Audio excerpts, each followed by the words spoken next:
Breeders Association taking place. Voting is going on. No, all they're doing is just picking the names of the directors.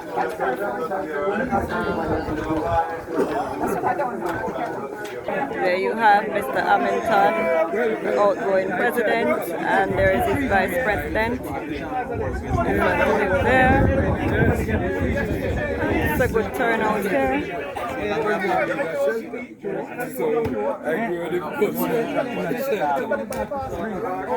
Michael Malo.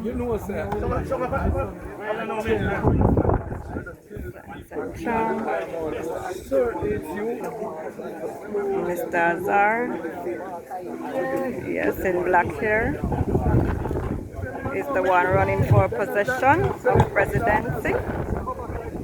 There he is. Captain Marlon Brown there, which is the new president of the Traders Association. So as the voting takes place, persons are waiting.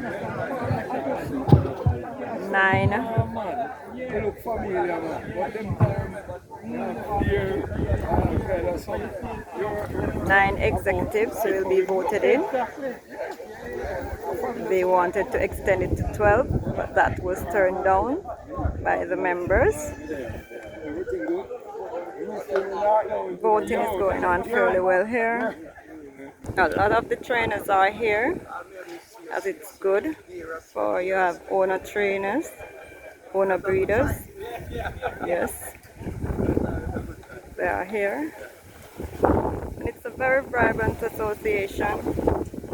Persons are not afraid to let their voices be heard. Yes. It's a good democratic process that is happening here. Voting is going on smoothly here.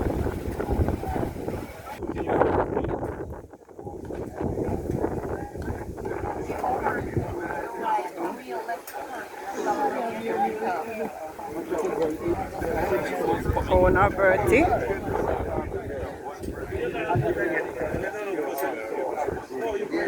Bertie right there. Ian from Ian Entertainment and OTV there at Bayside. He's also here. Yes, he's a good breeder owner here. Ballots are about to close here. Final plea.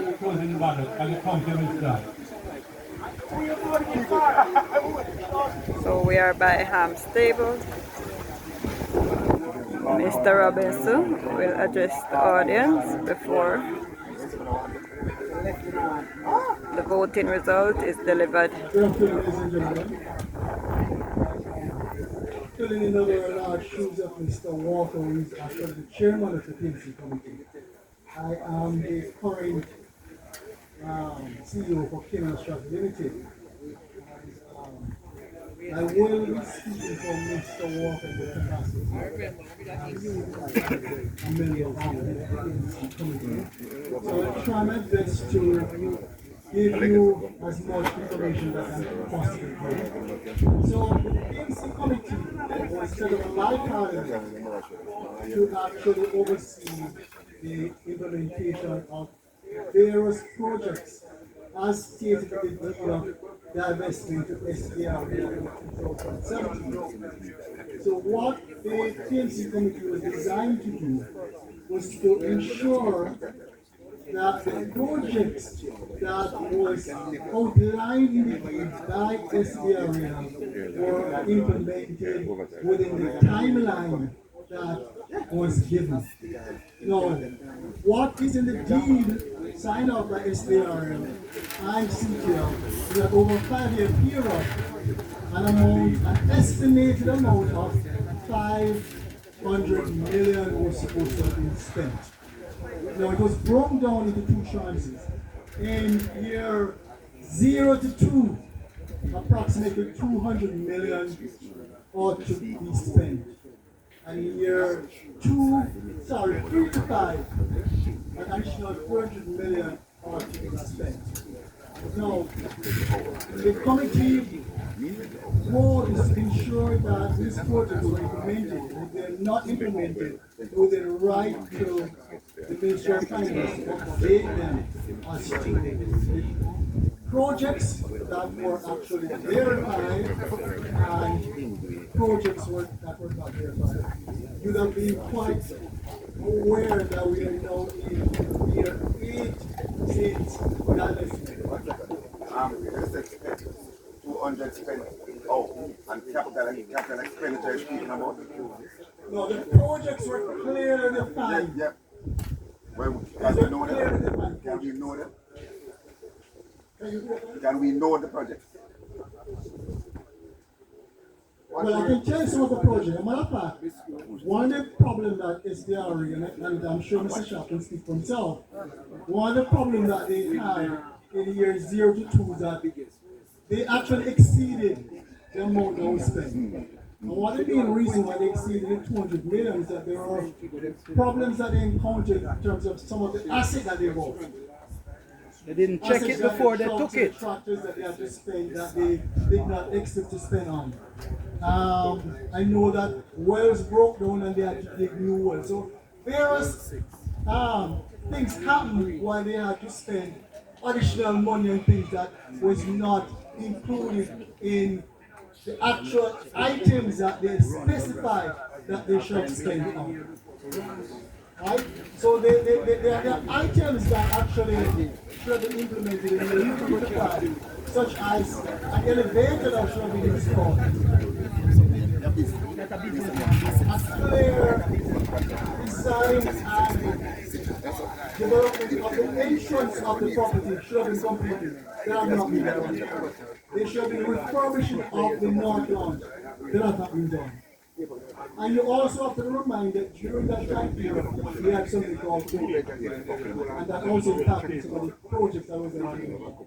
So what we have had to do was to look back at the timeline, and we tried to, the committee tried to be in dialogue with this area. But we do know they have challenges. But the main aim of the committee is to ensure that the projects as outlined have been implemented. Several of these projects have not been implemented. The main ones that we know that have not been implemented are the elevator is not installed, the north launch has not been installed, even though there's a main concern right now, the maintenance of the pontoon, as well as the road network that understands that is also deteriorated and needs repairs. And also,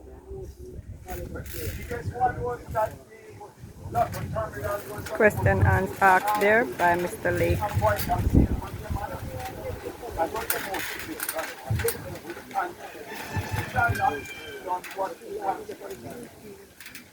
as I said, the PMC committee role is to look at the projects.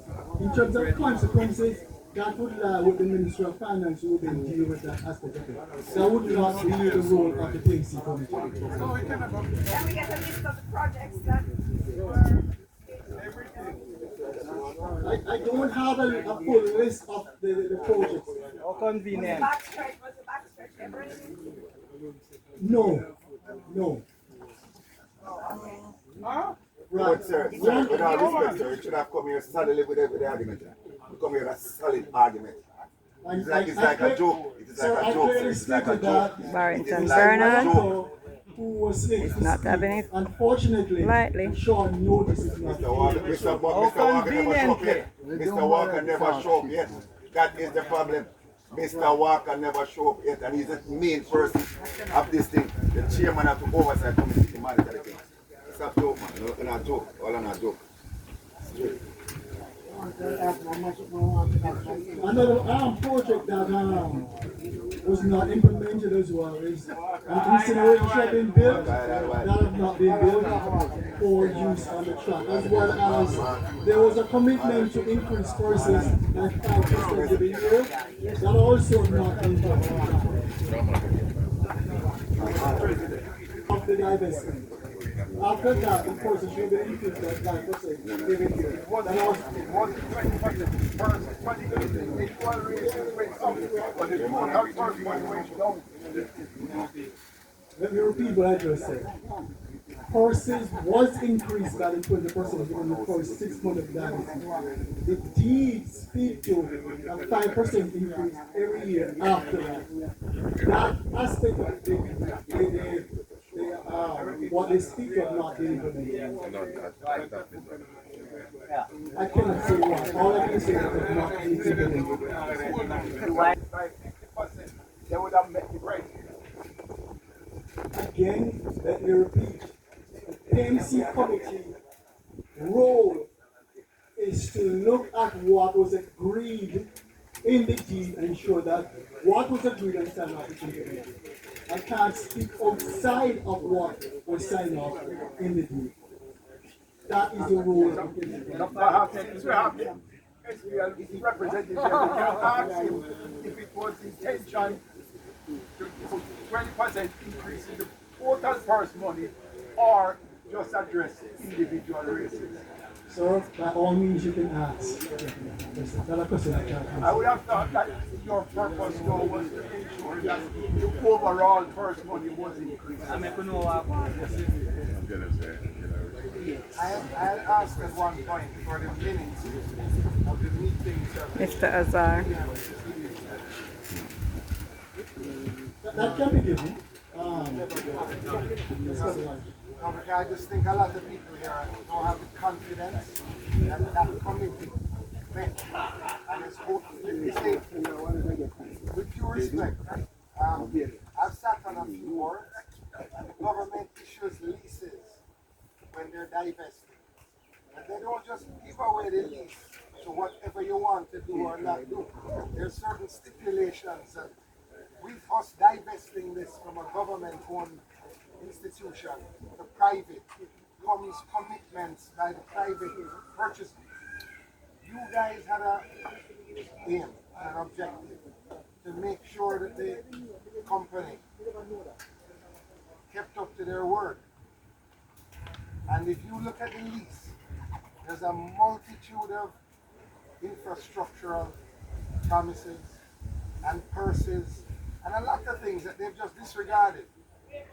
And I just want to know that the board I sat on, which was the UDC, one of the worst run boards, by the way, I was on.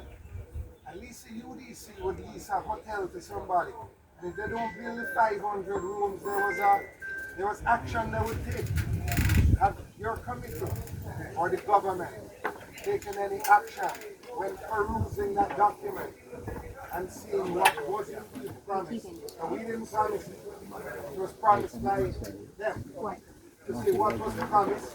We didn't force you enough to say, we're going to do this, we're going to fix the elevator, we're going to make A, B, C, D, E, F. You came and said, we will do this if you give us the job. I thought the PMC's thing was to look at those promises and make sure that they were adhered to. Right, you pretty much sum up the role of the projects that have been clearly identified as projects that have been implemented and those that have not been implemented.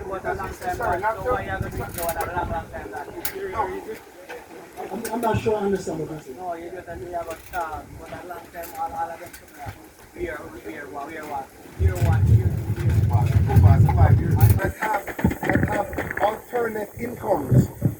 You understand? I have an alternate income. So if that's not done, I can subsidize racing. I can take resources from my own life and put into racing. There's a lot of people here that can't do that and are depending on you. Why I speak passionately about it, is in the divestment here. I was one of the ones on the CTL board that went to the stakeholders and advocated for divestment and to Supreme Ventures because they were in the right business. They knew what gambling was about. They had the interest of racing at heart, we thought. Then enter SVREL. that that was a company, the lease for that thing, for that deal was to Supreme Ventures Limited. So we have to start off, the PMC has to start off on that premise, that if you ask somebody for something, are we dealing with a company that was just, I don't want to use that word, but just a startup company?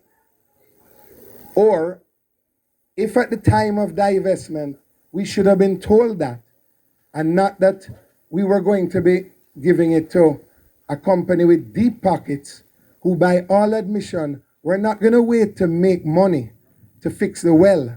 They were going to use their deep pockets, because we knew Caymanas Park was starting behind the 8 ball, or government wouldn't have had to divest it. So you needed an investor who was going to take money out of their own pocket to put in. And that's and it's not at this point we're asking. That is what was promised. And it's your job and your committee to defend us, because we're not there. I just want to change one word. You keep referring to coming. Contracted is the proper word. Not coming. Contracted. And furthermore, you went further and gave them an exclusive license for racing for the whole country, which wasn't in the bid in the first place. So you don't seem to have a problem changing the thing in one direction.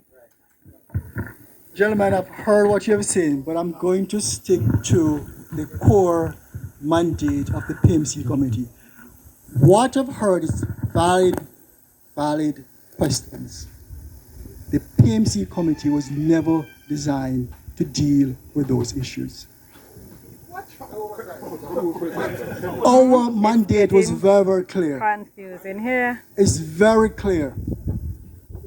The core mandate of the PMC committee is to look at the projects that were set out in the deed and to ensure that they were implemented within the timeline. No, sorry, I have to interrupt you. No, because you start on a premise that is wrong. That committee was started and proposed by us to say that anybody that won the bid, whether it be Supreme Ventures, whether it be Mr. Lake, whether it be whoever at the time, that the promises made were adhered to, contracted. So that committee, you're starting on a terrible premise there. That committee, which I've asked for minutes, and I think it's the right of every member here to see the minutes of those meetings, to see how many times you guys met with the promoting company. Were you representing us properly? But you cannot start on the premise that we're looking at why we want to build a stage. So you're going to make sure the stage built properly. No, sir. You cannot start on that. The purchaser, made promises to the government and the people of Jamaica and the stakeholders here. And that committee was there to make sure that those promises were kept and to monitor it. That is the M in PMC, to monitor those promises.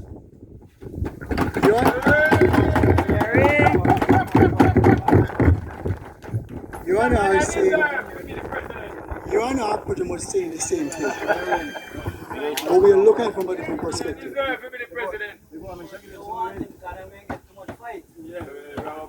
We are looking from a different perspective. Some of the items that I know that, as I said, I didn't carry all the items, the list of the items. It's a number of items, right? Some of the items are also regulatory items as well that fall on the JRC. But when you start to speak about the financing of the company that the company was divested to, I can't speak to that. I can't speak to how deep the pocket of SVRL is. That's not the PMC mandate, and that's why I'm saying to you that the PMC core mandate is to look at the projects to identify if they were implemented within the timeline. First thing that was implemented is one company bidding for it, and you enter into contract with another company. So why you chose this company? There was another bidder. And that's what I'm saying. I can't speak to that, sir. You're taking me down a road that I can't speak to. This gentleman here is thrown in the hot seat. How he's gonna handle this situation? With the mandate of monitoring implementation, I'm asking you, how do you allow one company to bid, accept the bid, but enter into contract with a different company? So the PMC committee was formed after, was implemented and put in place after the company was divested. Which goes back to Mr. Azar's point, that you're there created to protect the industry's interests. So you see, you put me in a peculiar position to answer a question that I can't answer. I just said that he would be. I didn't put you in that position, you know. Whoever sent him here, put him in a hard spot.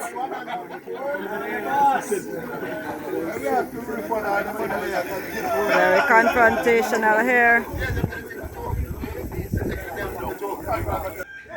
Right, you're a good man, you're trying your best.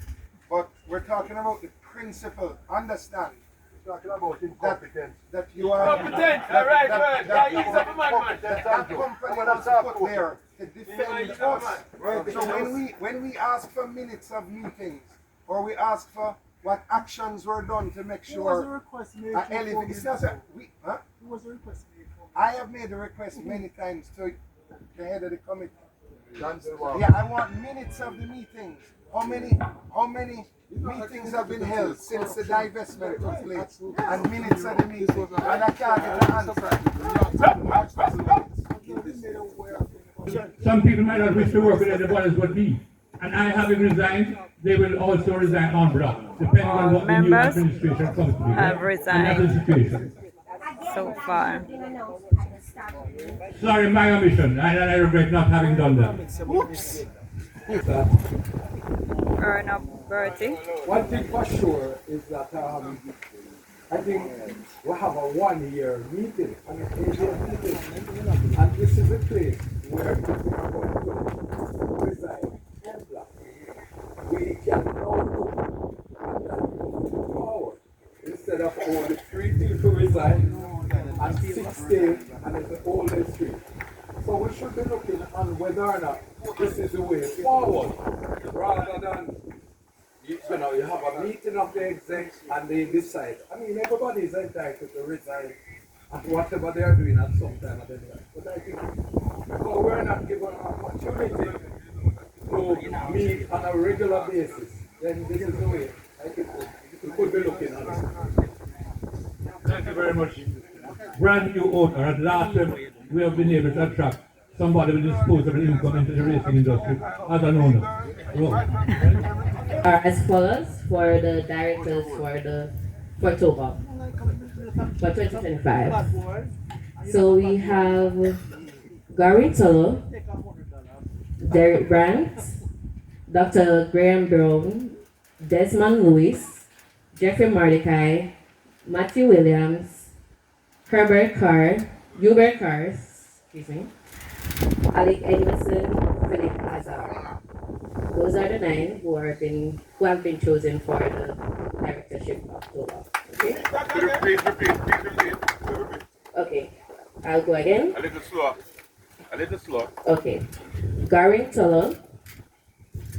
Yeah. Derek Brandt.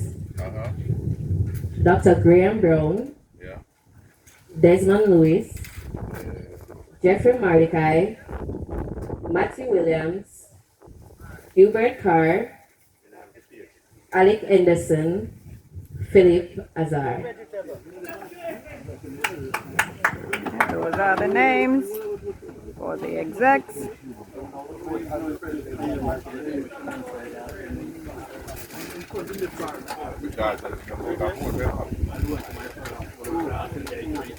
So we will proceed to print the ballot for the president and the vice president.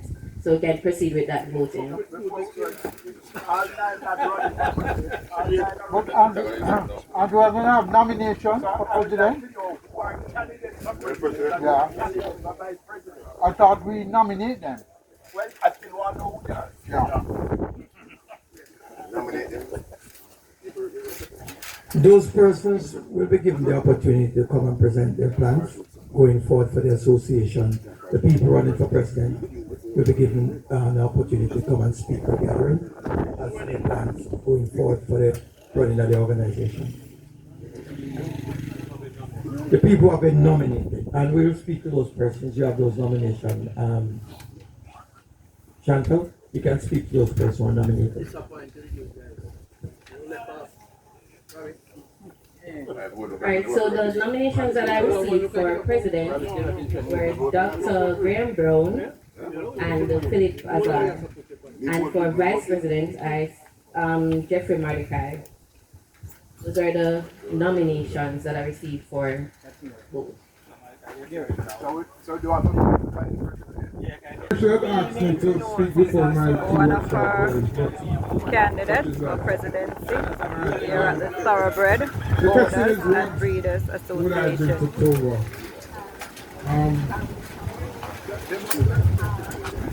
One of the things I'd like to bring to Togo, first of all, is clarity of mission.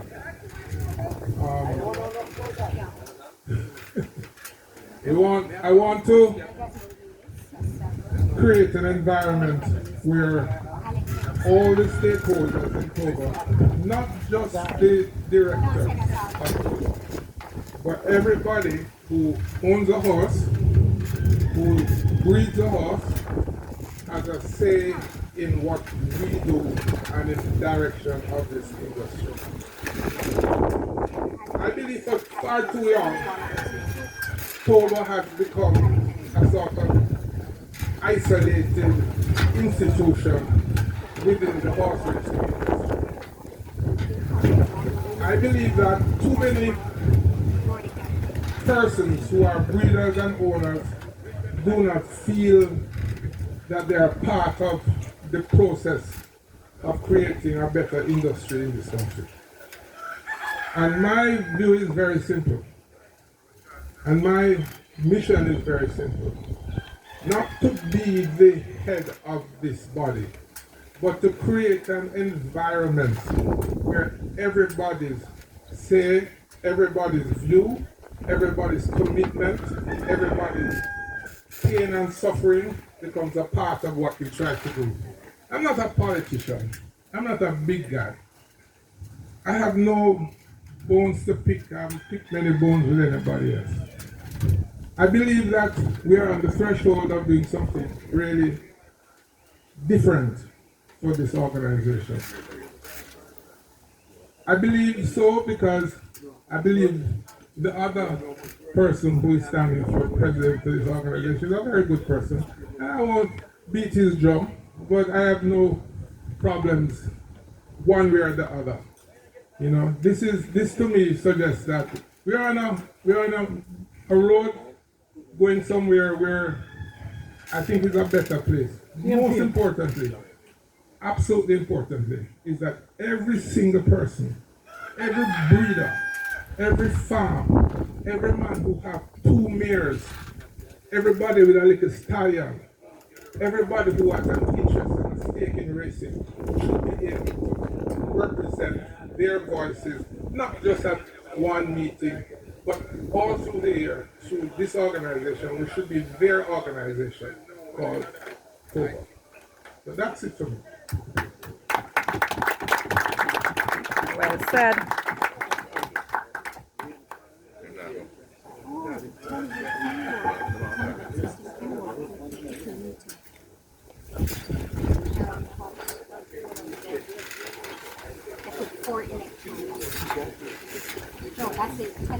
Next is Mr. Andrew Azar. Thank you very much.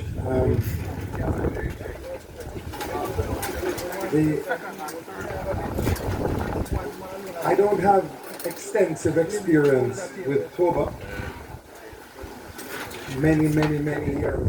Growing up as an owner, and this is not a criticism of Toba, and maybe I'm wrong, but there was always a feeling that the JROA represented rank and file members of the industry, and Toba more represented an elite section that the Racehorse Owners Association members and the trainers, let's say the rank and file, did not feel that they were a part of Toba for whatever reason. Toba has made great efforts, but there is this feeling that it is not for the wider majority of stakeholders. So they've done a lot, but that's my criticism. Is it justified? I don't know. But one of my missions, were I to be elected, is to let everyone realize, all owners, all breeders, small, medium, and large, that you have a home at Toba, we will represent you, no matter what your size.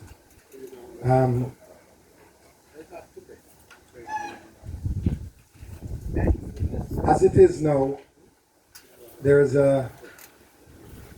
lots of potential for impasse in the industry when it comes to purses and other things that needs to be fought for. Nobody wants war, nobody wants friction, nobody wants dislocation. It helps nobody. But a hungry man is also an angry man.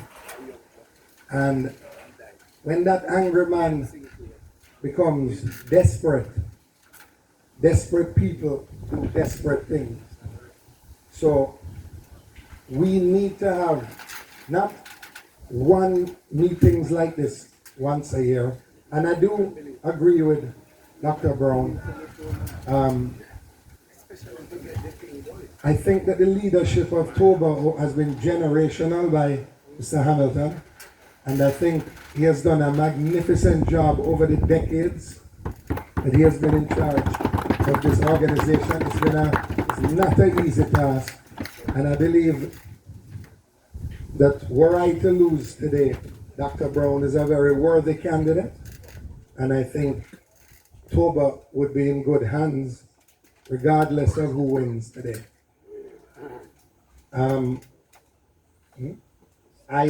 I commit, win or lose, to support Dr. Brown and racing. We have, I don't want to say we have different views, but we have different approaches, and we have to represent the stakeholders to the maximum, because over the years the desperation has become to a level where it's palpable, the poverty and the feeling at the racetrack that it just can't work. People can't make ends meet. And Supreme Ventures has its problems, yes, but we have larger problems than their own. You have grooms that can't eat between, at Thursday they have no more food to eat after Thursday. Trainers that can't make ends meet. Small owners where nobody wants to make money off of racing.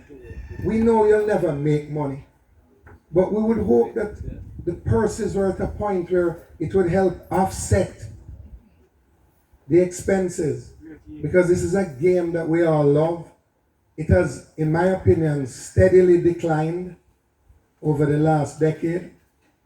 When I was growing up, the glamour, the pageantry, the pomp of racing, when I was growing up, is gone. We need to bring that back. Because anybody that's in racing to make money is in the wrong game. We're here because we love it.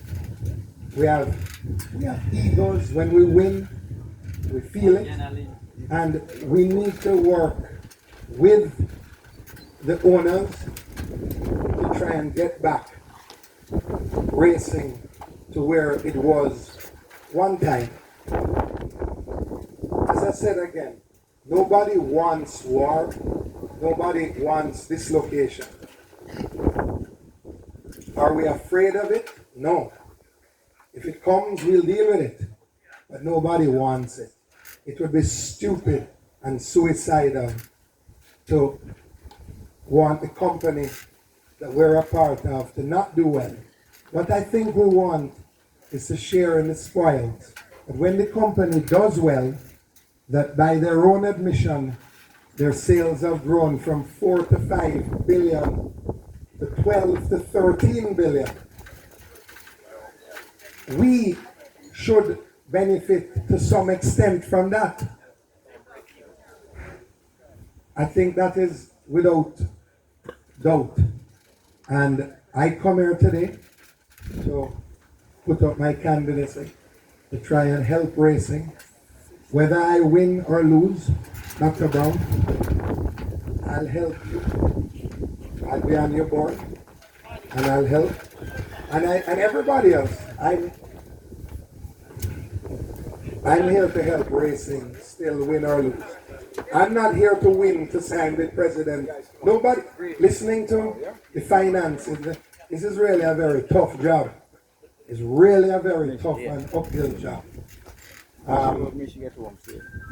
And we have to call on Mr. Howard Hamilton and the team who are there. I think, Dr. Brown, you would agree that even people who are resigning, we need to call on all resources necessary to help with the way forward. Even people who were not appointed to the board.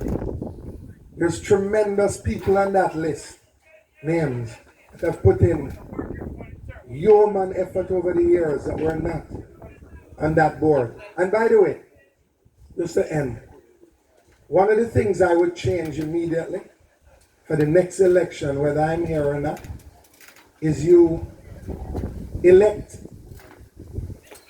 a president first, and then that president picks his team. I don't know if it's right to pick a team and then foist it on that president. As it is now, that's the constitution, that's how it's done. And we'll abide by that and we'll all work together. But were I to be in charge, that's one of the changes I think I would make in consultation with members. So thank you very much. And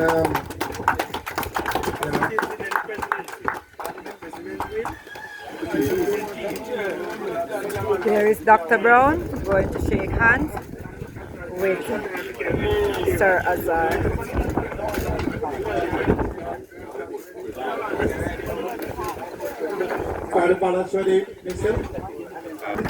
Cheers to Mr. Howard Hamilton for all that he has done for the Thoroughbred owners. Yeah, he's standing ovation for him and his I don't know work. why Howard like me so much. He made London some ex-officio doctors. I don't know why I like me, but Howard is a great human being. And I think everybody over the years who has known Howard can have. He lives over in that little house half the time. Oftentimes by himself. In the olden days he used to have somebody there with him. But don't worry about that. Voting for the presidency started in a few minutes. We'll get the results. The two competing for the presidency, there they are talking with each other. The presidency. Woo! Mr. Philip Azar!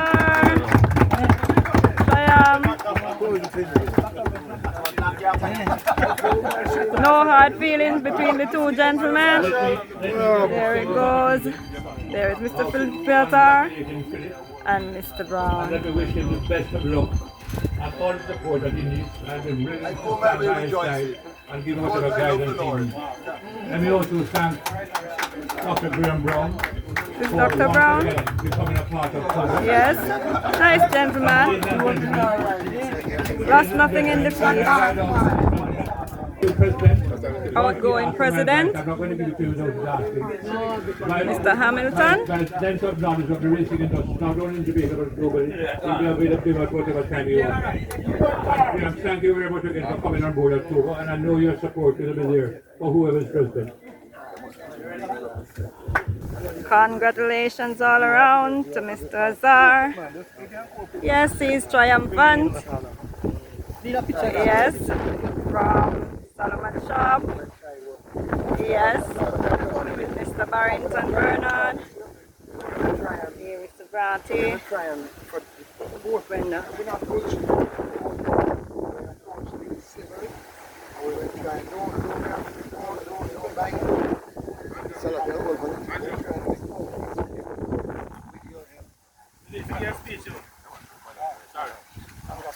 One more time.